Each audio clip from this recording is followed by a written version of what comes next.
Pemirsa baru meraih 1 poin dan alami 2 kekalahan kandang atas Garuda Yaksa dan Persiraja Banda Aceh, mental pemain Sriwijaya FC jadi fokus untuk diperbaiki oleh tim pelatih jelang laga minggu mendatang hadapi tim kuat PSMS Medan.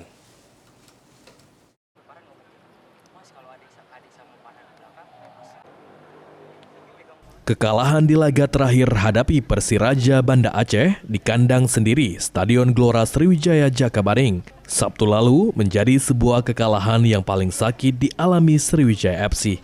Pasalnya, di babak pertama skuad Laskar Wongkito telah unggul 2-1, lalu akhirnya di babak kedua hingga wasit meniup peluit panjang, skor menjadi 3-2 untuk Persiraja Banda Aceh.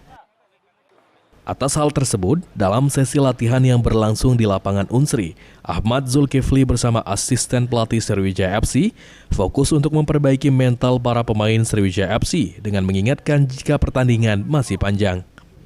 Perbaikan mental pemain menjadi cukup penting bagi Sriwijaya FC, khususnya jelang laga minggu depan hadapi Ayam Kinantan PSMS Medan di kandangnya. Artinya ada bermasalah terlebih kita baru mendapatkan 1 poin, terlebih kita kemarin unggul terus kita leading terus kita kalah. Itu saya coba bangkitkan kalau bawah ini partai kompetisi masih panjang, masih harus kita benahi lagi untuk partai-partai selanjutnya untuk lebih baik lagi. Diketahui hingga 3 pertandingan yang dilakoni, Sriwijaya FC baru meraih poin 1 dari hasil imbang 3-3 hadapi Persikat Depok.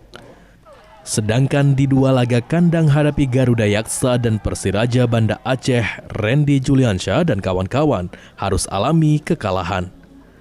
Tim Liputan PAL TV.